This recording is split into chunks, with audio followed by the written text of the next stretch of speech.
Hello. You're tuning into another episode of The Wunderkind Show. Today's first topic, the Ravens are in some trouble. Look, we're not talking about all of the problems that the Ravens are somehow figuring out how to overcome week in and week out. We're enamored with the miraculous plays and the sudden jaw-dropping plays that a Lamar Jackson will make. We are blinded by the consistent hard hitting of the defense, the playmaking of the defensive line. But we are not looking at the big problems. Those things are masking all of the problems that on a usual basis would decimate, destroy, humiliate another team. Y'all must be wondering what I'm talking about. I'll tell you what it starts with. It starts with an R, ends in an E. Heck, I'm tired of giving you guys guesses. It's Ronnie. Oh, yeah. Oh, yes. That's a problem. I want to make sure I say this, too, because a lot of times people take things so out of context and they run with it. Let me be very real and clear. Ronnie Stanley is not healthy. And because of his health, he is becoming a liability for this team. That is not conjecture. That is fact. Now, we know that there's a large faction of the Raven flock that be like, no, everything Ronnie does is fine. He'll be fine. We'll be fine. Everything is fine. Okay, what I want to do is I want to show you a little clip. Check this out. Check this out real quick. The guy on the right, that's the guy that everyone says okay. That's the guy that everyone says is going to be all right. What you're seeing is telling me that everything's going to be all right. And what you're not telling everybody and letting everybody know is that this is a major problem. Because we're not talking about just one play. That was happening all game. Lamar Jackson and this offense should have been stopped the entire game because that O-line was manhandled the entire game. You understand where I'm coming from? There was no reprieve.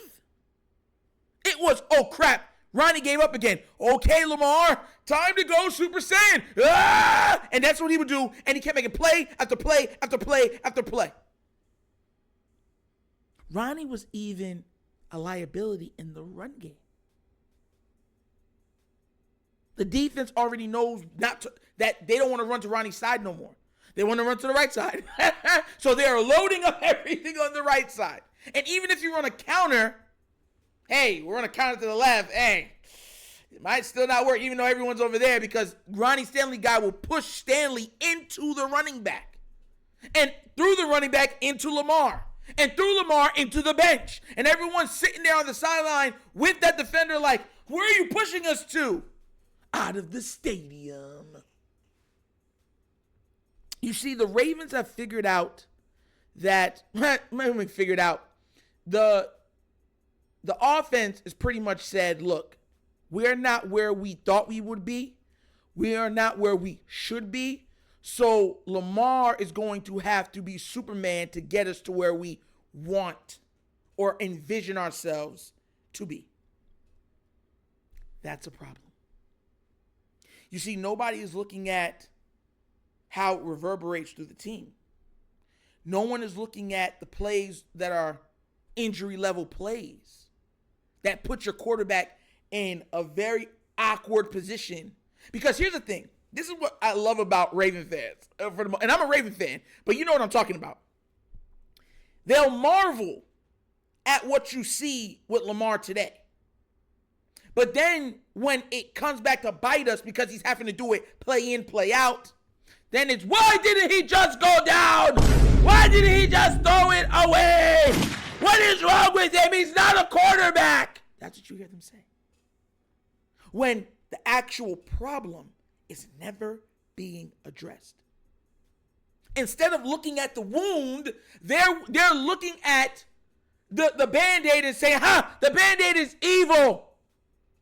The Band-Aid caused the wound. The Band-Aid is the problem. Oh! And I'm tired of it. Because at this point, here's the thing. We're not sneaking up on nobody. The AFC is wide open. The Bills are finding back their groove, right? Like how Stella got her groove back. They're finding their groove back. So now you got the Bills. The Bengals' backup is literally playing better than Joe Burrow. So now you got to worry about the Bengals. You can never count out the Chiefs because they're two-time champions. They've been to the Super Bowl 3 times. They've been to the AFC Championship 4 or 5 times. So you can never count them out.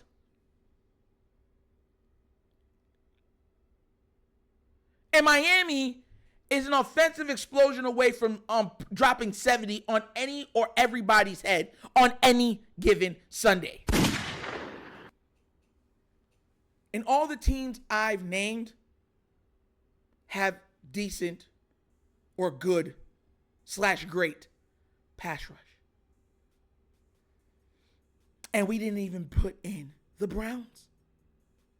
We've seen what that D-line did to our O-line in the second half of the game. Remember? Oh, I remember. See, that's a problem. And it has to start getting addressed. Ronnie Stanley is not only a liability, he's forcing the defensive line to cover for his mistakes. They're chipping. They're doing max protection. And they're still getting to the quarterback. I know. It's alluring. It's mesmerizing. The plays that we are seeing day in and day out from Lamar Jackson. You're like, oh my God, he's a magician. Houdini in cleats.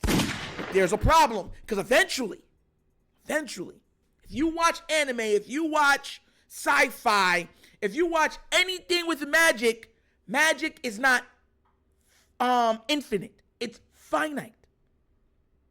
There is a limit to how far magic can go. You can go to the well and it'll be like, ooh, wow, hey. But eventually that well runs dry. Y'all remember that Boyz II Men song? And make the biggest mistake of our lives. Don't do it, baby. Ooh, ooh. For the 80s and 90s babies that know that song, the name of the song is Water Runs Dry. Yo, I'm sorry. I'm weird like that sometimes. But no, for real. We're glossing over that. And listen, this is not a hate on Ronnie video. No. I'm happy Ronnie got his money. The problem is that Ronnie is not Ronnie right now. He's not. He's a liability. This is why I was adamant on moving in a different direction for the foreseeable future and this season. I was met with a lot of backlash. This channel was met with a lot of backlash. The people that believe what I say was met with a lot of backlash. Now, those same people acting like they didn't say what they said. Because no matter how much you like Ronnie, the facts are the facts. The O-line is the weakest part of this offense, and it has got precipitously worse as the season is wore on. Look, I think we have Super Bowl aspirations, but something has to give with this O-line. Lamar cannot be Superman / Kal-El every play. It's doable. It's possible. It gives you a puncher's chance. I'm not thinking that he can't win. What I'm saying is, when you go against a team that has an elite pass rush, an elite quarterback, a really, really good defense, you're putting yourself so far behind that 8 ball that then you're asking Lamar not just to be Superman, you're asking him to be Superman hyped up on the sun's energies and he's glowing with a blue hue. You're asking him to go above and beyond. And I hate when everybody says, oh, but he got paid, that's what he's supposed to do. No, that's not what he's paid to do. He's paid to do that occasionally, not every single down. If you believe that, then Joe Burrow shouldn't have got paid. Josh Allen shouldn't have got paid. Justin Herbert shouldn't have got paid. You understand where I'm coming from? Tom Brady should have never got paid. Peyton Manning should have never got paid. Aaron Rodgers should have never got paid because they had players and offensive lines that helped them. Now, the caveat is that Joe Burrow is probably, out of the people that I've named, has had the outside, because Lamar's had just as bad O-line as Joe Burrow. They've pretty much been the same. But at least with Joe Burrow, to mitigate that problem, his weapons have been nothing short of spectacular. Amazing. You see? But hey, what do I know, right? It's not like we didn't see this coming. It's not like we didn't call it and then say we'll see in the season, right? But what do you guys think? Do you think that this O-line can actually get better and somehow turn a corner? Or do you think that we're just going to have to roll the dice week in and week out with the guys that we have and hope that this line doesn't cause our quarterback to go down with an injury or cause us to ultimately be knocked out in the pursuit of a Super Bowl? Let me know down in the comment section, please. But as always, this is an episode of The Wunderkind Show. Thank you for watching. Y'all know how we get down. We have fun and we laugh. But everything we talk about rooted in what? Facts and truth. Please do remember, like, subscribe, hit that notification bell, leave a comment. You know I love the comments. And if you have not done so already, check out The Wunderkind Show's Patreon. Yes, 3 tiers of content goodness, waiting for your consumption. Give it a look, give it a try, let me know what you think. And at the bottom of the screen is a QR code. If you would like to help out the channel, donate, help with equipment and stuff like that, that's how you guys do it. And you guys have been amazing thus far. We've built this channel on you guys' back. So thank you so much for your contributions from now and moving forward, okay? But like I said before, this is the last thing of the Wunderkind Show. The show's Nitro signing off, and as always, you know my slogan. Peace. And I am out of here. Yeah.